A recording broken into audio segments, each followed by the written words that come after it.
Sources tell ABC News that President Trump is pushing for a personal $230 million payout from the Justice Department as compensation for the federal investigations he's faced. Well, I guess they probably owe me a lot of money for that. Probably, yeah, that's true. That money would ultimately come from American taxpayers. The president now in charge of the department that investigated him for allegations of Russian meddling in the 2016 election and mishandling of classified documents in 2022, storing them in a ballroom, storage room, and even a bathroom. The president filed 2 claims against the DOJ when he left office, claiming his privacy rights were violated. Those investigations were approved by federal judges with no evidence of malicious prosecution. If the settlement goes through, the president would personally collect nearly $250 million from American taxpayers, an unprecedented personal compensation for the nation's commander-in-chief from the very people who helped elect him into office. It's interesting because I'm the one that makes a decision, right? And, that decision would have to go across my desk. And it's awfully strange to make a decision where I'm paying myself. In other words, did you ever have one of those cases where you have to decide how much you're paying yourself in damages?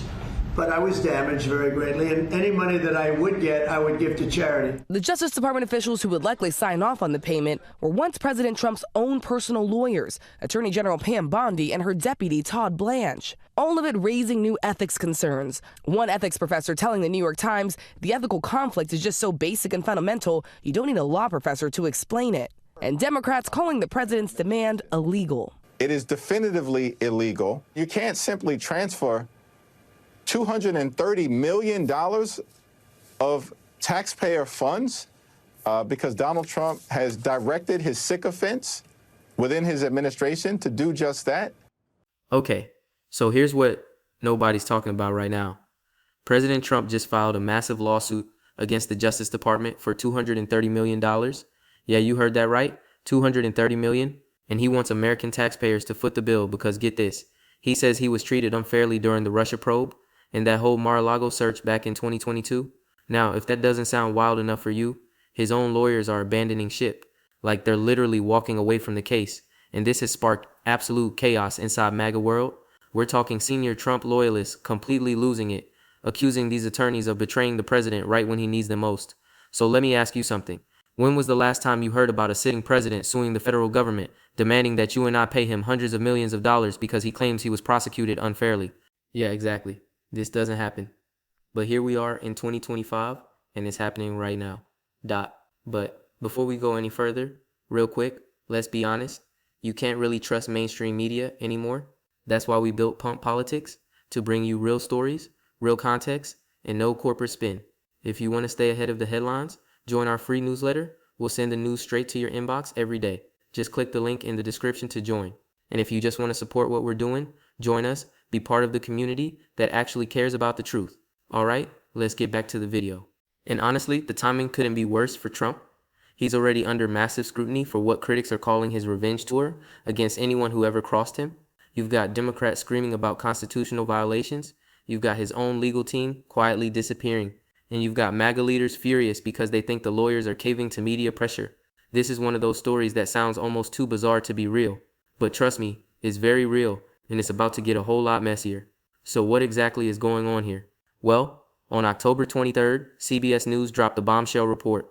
House Democrats Jamie Raskin and Robert Garcia fired off letters demanding full records on Trump's $230 million claims. And they're not holding back. They're calling this a direct violation of the Domestic Emoluments Clause, which basically says presidents can't go around asking for extra taxpayer money beyond their salary. Now, here's where it gets really interesting. The DOJ's Deputy Attorney General, Todd Blanche, and Associate Attorney General Stanley Woodward are both listed in these requests. And guess what? Both of them used to be Trump's defense lawyers. Yeah, like these guys literally worked for Trump personally, and now they're in top positions at the Justice Department while Trump is suing that same department for $250 million. Can you believe this? The optics are absolutely insane. It's like, imagine if you sued your company, but your former personal lawyers were now running the HR department. That's essentially what's happening here. And Democrats are rightfully pointing out that this creates massive ethical problems. But wait, it gets even better. Sources close to the situation told reporters that several attorneys who were originally handling Trump's claims have either recused themselves or completely disengaged from the case. And apparently this move has infuriated senior MAGA voices who see this as the ultimate betrayal. They're saying these lawyers folded under media pressure, that they abandoned the president when he needed them most, that they're part of the problem. So now you've got this massive fracture opening up inside Trump's inner circle. And it's not just about the money. It's about loyalty. It's about who's willing to stand with Trump no matter what, and who's going to draw the line when things get ethically questionable. Trump, for his part, has been trying to control the narrative. He's saying this lawsuit isn't about revenge. It's about justice. He's framing it as part of his bigger battle against corruption in federal institutions. He's painting himself as the victim of a deep state plot, and now he's just seeking fair compensation for being wrongly targeted. But come on, does anyone actually believe that? This is the same guy who's been openly promising retribution since day one of his second term. This is the guy who's been going after his critics left and right, and now he wants taxpayers to pay him hundreds of millions of dollars because he got investigated. The whole thing is absolutely wild. And what makes it even crazier is that this isn't happening in a vacuum. This is happening while Trump is already facing questions about weaponizing the Justice Department. This is happening while law firms across the country are refusing to work with him. This is happening while his administration is under constant fire for ethics violations. And you know what's even more insane? This is just the tip of the iceberg. Because when you start digging into the details of this lawsuit, when you look at who's involved and what's at stake, when you see the constitutional crisis this is creating, it gets so much worse. We're talking about a president who's essentially saying the rules don't apply to him, that he can sue the government he's supposed to be running, that taxpayers owe him a fortune because he faced legal scrutiny, and that anyone who questions this, including his own lawyers, is a traitor. This is unprecedented territory. And the fact that it's causing chaos even within Trump's own ranks should tell you everything you need to know about how problematic this whole situation really is. So yeah, buckle up, because this story is just getting started. And trust me, by the time we're done breaking this down, you're going to see just how deep this rabbit hole goes. You're going to understand why this matters way beyond just one lawsuit. And you're going to see exactly what this tells us about where Trump's presidency is heading. All right, so let's dig into what's really happening here. Because the surface level story is crazy enough. But when you start pulling back the layers, this gets so much worse. First, we need to understand what Trump is actually claiming. He's arguing that the Russia investigation and the Mar-a-Lago search were politically motivated attacks against him. And because of that, he suffered damages, financial damages, reputational damages. And now, as president, he's filing administrative claims against the Justice Department, seeking $230 million in compensation. Now, here's the thing. Administrative claims are usually how federal employees or citizens seek compensation from the government for things like wrongful termination or civil rights violations. But a sitting president filing a claim against his own Justice Department, that's unprecedented. Like, we've never seen this before in American history, and the amount is staggering. $230 million. Where does that number even come from? What are the actual damages Trump is claiming? Well, we don't have full transparency on that yet, but legal experts are saying this could include everything from legal fees to claim lost business opportunities to emotional distress. Yeah, you heard that right. The President of the United States might be claiming emotional distress damages from the federal government, and he wants taxpayers to cover it. Like, are you kidding me? This is the same guy who spent years in the spotlight, who thrived on controversy, who built his entire brand on being tough and unbreakable, and now he's claiming he's emotionally damaged and needs hundreds of millions to recover? But here's where the constitutional crisis comes in. The Domestic Emoluments Clause, which is in Article 2, Section 1 of the Constitution, explicitly states that the president can't receive any other compensation from the United States beyond their salary. The whole point of this clause is to prevent presidents from using their position to enrich themselves at taxpayer expense. The founders were crystal clear about this. They didn't want presidents treating the office like a personal piggy bank. They didn't want chief executives leveraging their power for financial gain. And they specifically wrote this into the Constitution to prevent exactly what Trump is trying to do right now. And Democrats are arguing that's exactly what's happening here. Jamie Raskin and Robert Garcia are missing words. They're saying this is a clear violation of the Constitution. They're saying Trump is literally trying to get paid by the government he's supposed to be leading. And they're demanding full transparency on how these claims were filed, who approved them, and what role Trump's former lawyers, now working at DOJ, played in all of this. Because that's the other massive issue here. Todd Blanche and Stanley Woodward both used to represent Trump personally. They defended him during some of his most serious legal battles, and now they're in senior leadership positions at the Justice Department. And somehow Trump is suing the Justice Department while his former personal attorneys are running the show. Does that sound like a conflict of interest to anyone else? Like, this is ethics 101. You can't have someone's former lawyers overseeing litigation against their former client, who's also their current boss, who's also the president. The whole thing is a tangled mess of conflicts that would get laughed out of any normal legal proceeding, and apparently other lawyers saw this coming. Multiple sources have confirmed that several attorneys who were initially working on Trump's claims quietly removed themselves from the case. Some formally recused themselves, others just stopped participating. And the reason? Ethics concerns. These lawyers, whoever they are, looked at the situation and said no thanks. They realized that pursuing these claims while Trump is president, while his former lawyers are running DOJ, while there are obvious constitutional questions, was a bridge too far, and they walked away. Now you'd think that would be the responsible thing to do, right? Like these are legal professionals recognizing ethical red lines and refusing to cross them.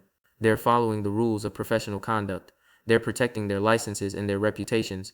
That should be applauded, but that's not how MAGA world sees it. Not even close. Senior Trump loyalists are reportedly furious about these departures. They see it as betrayal. They see it as weakness. They see it as lawyers caving to media pressure and liberal criticism instead of standing by their president. And this has created serious tension within Trump's inner circle. Because here's the thing. For hardcore MAGA supporters, loyalty to Trump is everything. It doesn't matter if something is ethically questionable or legally complicated. What matters is standing with Trump against his enemies. And anyone who doesn't do that, even for legitimate ethical reasons, gets labeled as a traitor. This is part of a much bigger pattern we've been seeing. Remember when multiple elite law firms like Skadden and Paul Weiss saw mass exonerations earlier this year? Associates and even partners walked away from six-figure salaries because their firms were taking on Trump-related work. Rachel Cohen, a lawyer at Skadden, making $300,000 a year, quit in protest when her firm agreed to represent Trump in certain matters. Think about that for a second. A young attorney making $300,000, which is life-changing money for most people, walked away on principle. She looked at her firm's decision to work with Trump and said she couldn't be part of it. And she wasn't alone. Dozens of lawyers at top firms made similar decisions. And it's not just law firms. Federal prosecutors have resigned. Career Justice Department officials have left. Even some Republican lawyers have publicly stated they won't work on Trump cases anymore. There's this growing crisis in the legal profession where attorneys are drawing lines about what they're willing to do, even if it means walking away from prestigious positions or major clients. And Trump's $230 million lawsuit is just the latest flashpoint in this ongoing battle, because the lawyers who left aren't wrong. The ethical issues here are massive. You've got presidential compensation questions. You've got conflict of interest problems. You've got the appearance of a president using his position to seek personal financial gain from taxpayers. But from MAGA's perspective, none of that matters. What matters is fighting back against what they see as years of unfair persecution. What matters is Trump getting justice.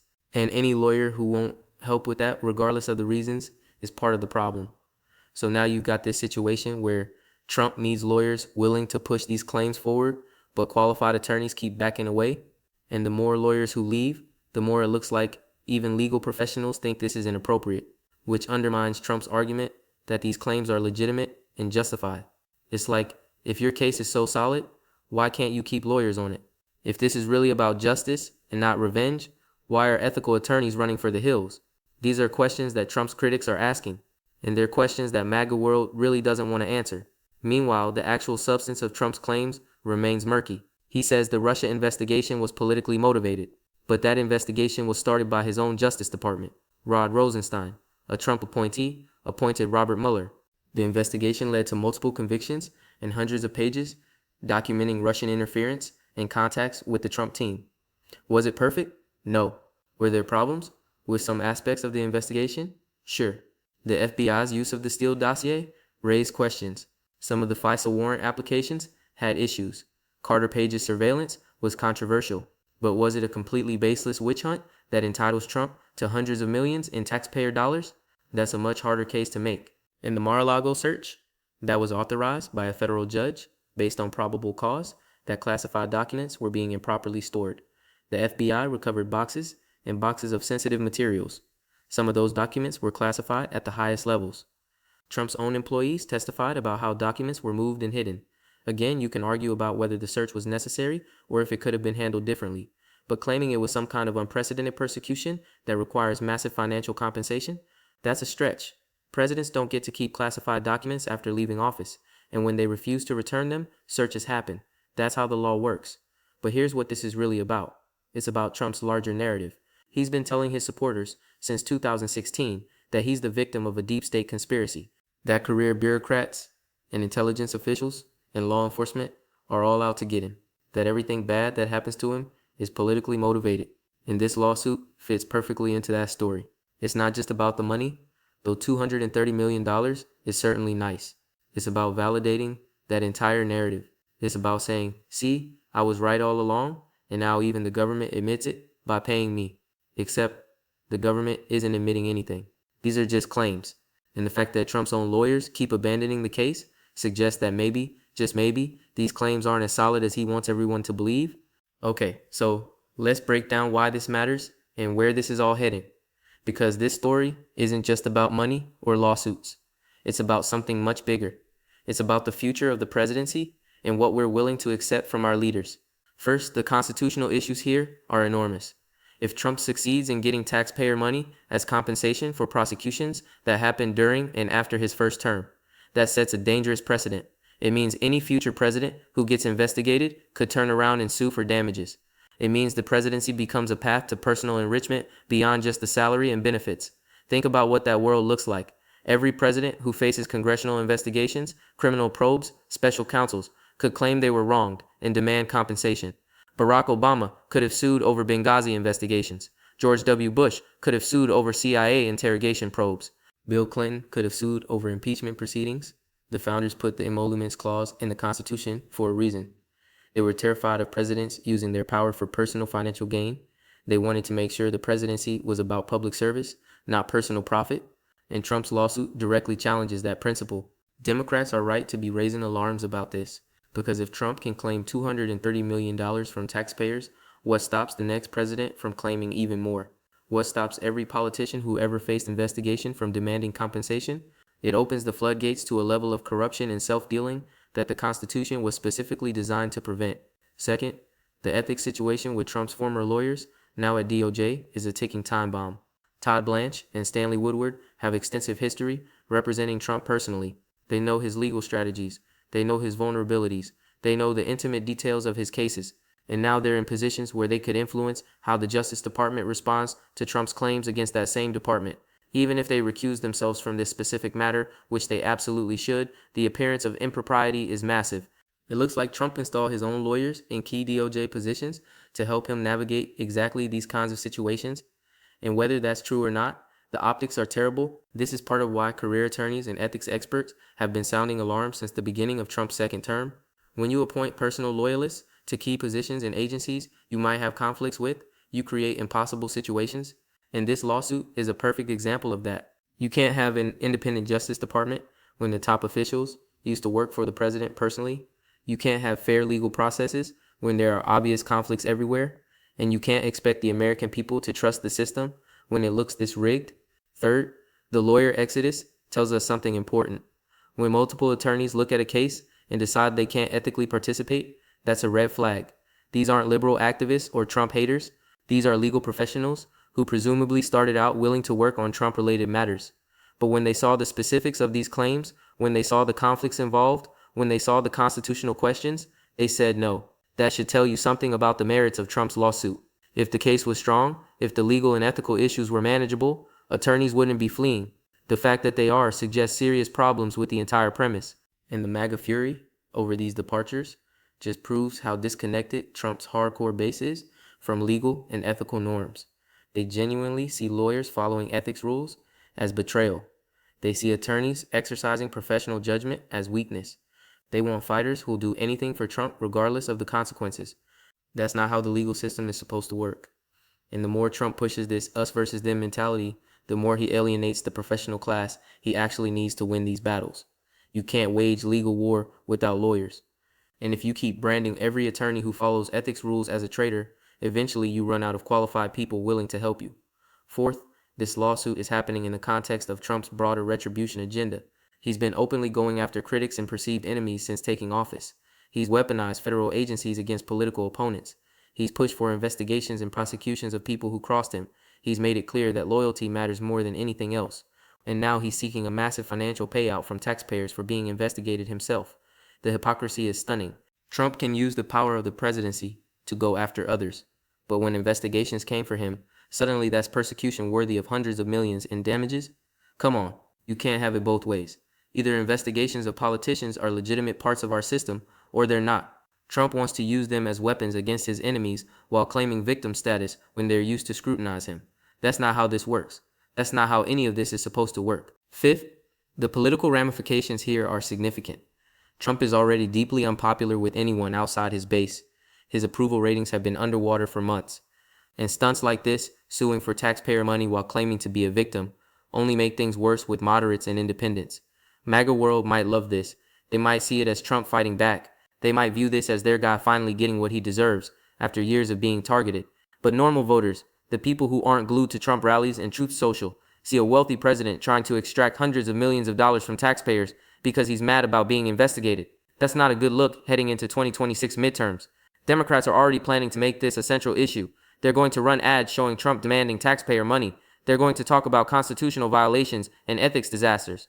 They're going to paint Trump as corrupt and self-serving. And the fractures inside Trump's circle that this lawsuit is exposing, those matter too. When even loyalists start questioning tactics, when lawyers who want to help can't because of ethics issues, when senior MAGA figures are furious about people backing away, that shows serious organizational problems. A unified Trump operation is powerful, but a Trump operation at war with itself, where people are accusing each other of disloyalty, where basic functions like legal representation become crisis points, that's vulnerable. And Democrats are watching all of this very carefully. They're looking for cracks to exploit. So where does this go from here? Well, the House Democrats demanding records will probably get some information through congressional oversight. We'll learn more about how these claims were filed and who was involved. And that will likely create more headaches for Trump. The legal process for these administrative claims will drag out. Trump's team, whoever ends up representing him since lawyers keep leaving, will have to actually prove damages. They'll have to show that the investigations were improper. They'll have to overcome the constitutional arguments about presidential compensation. They'll have to navigate the conflicts of interest. They'll have to deal with public scrutiny. None of that is easy.